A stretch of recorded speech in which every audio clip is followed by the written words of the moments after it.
Thank you very, very much for being with me on my daily dose. It's an honor again today to be with you. I probably need to bring you up to speed as far as my health updates. I hadn't added those in the last couple of days at least, but I've been feeling pretty well. As a matter of fact, on yesterday, it was my day to go to rehab. I go Monday, Wednesday, and Fridays. And after going to cardiac rehab, I felt pretty good after that, so much so I came home and worked around the house, around the yard a little bit, at least more or less watched my wife work, but I was there outside in the heat and was able to tolerate that all day. I didn't take a nap, so that gave me some more time in the day and actually allowed me to sleep better last evening, so that was great.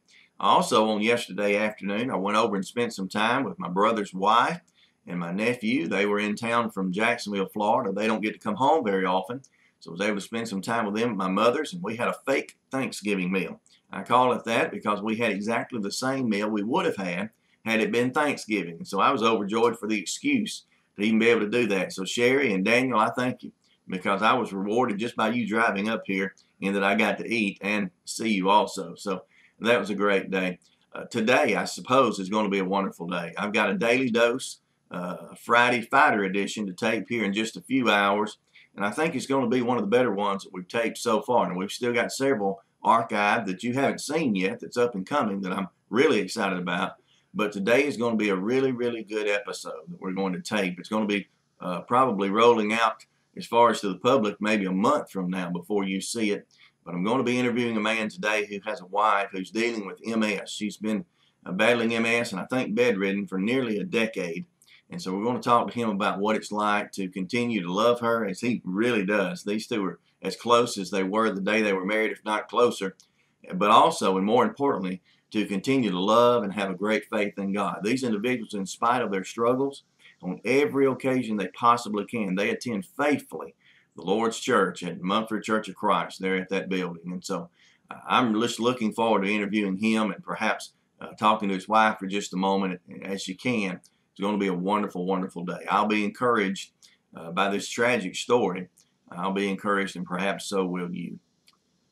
You know, I want to ask you something and just be honest with yourself. Perhaps you're not ready to do it, but when you were a child, were you ever picked on? You know, I can remember I wasn't picked on very often. My family, I guess, whatever it was, we were kind of middle class, and so I had a lot of friends. I had a lot of cousins that I went to school with. So because we were family, we didn't necessarily pick on one another in some sort of an angry or harsh way. But I was on occasion picked on. As a matter of fact, on one occasion, I was picked on for quite a while, nearly upwards of a week. This little kid just kept coming to me every day and just tortured me. The classic story, wanted to take my milk money, wanted to trip me in the hallway, and over and over and over. This kid just kept on and on, picking on me and aggravating me, bullying me really. And I finally gave up.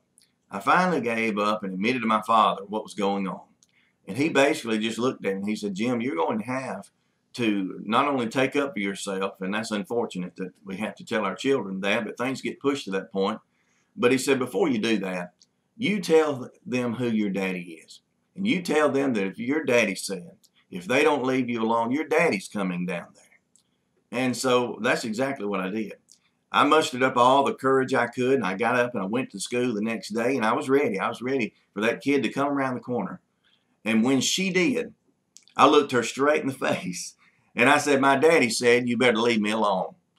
Now, obviously, that didn't necessarily happen, did it? I wasn't bullied by a girl, although that could have been possible, but I wasn't bullied by a girl. But I'll tell you what gave me comfort. The same thing that would have given you comfort in your situation, regardless of who it would be. Your daddy, your father, had your back. They stood behind you. They had something that was going to help to protect you, even if at that point be only by words or by a threat, if you want to call it that. They had something that would back you up, and it was my father, my daddy. You know, if we think about that in scriptures over and over again, we find Bible characters such as Joshua, how that God told him he would never leave him nor forsake him. He'd be there for him. Moses had been told the same thing. All the leaders of God who were faithful had God's backing. The children of Israel had God's backing so long as they were faithful.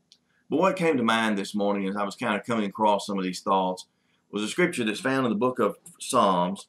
It's found in Psalm chapter 118. And it is, if you will, verse number 6. And it says this, the Lord is on my side. I will not fear. what man can do unto me. Now, friends, I think that's become some people's most popular verse or most encouraging verse, and certainly it is.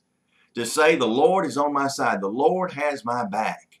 And because of that, I will not fear the things that will come to me. I won't fear.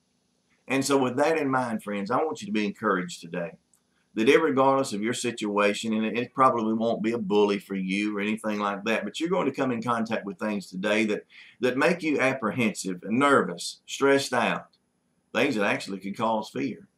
And when you do that, know without a shadow of a doubt that the Lord is on your side and that you need not fear what man can do unto you.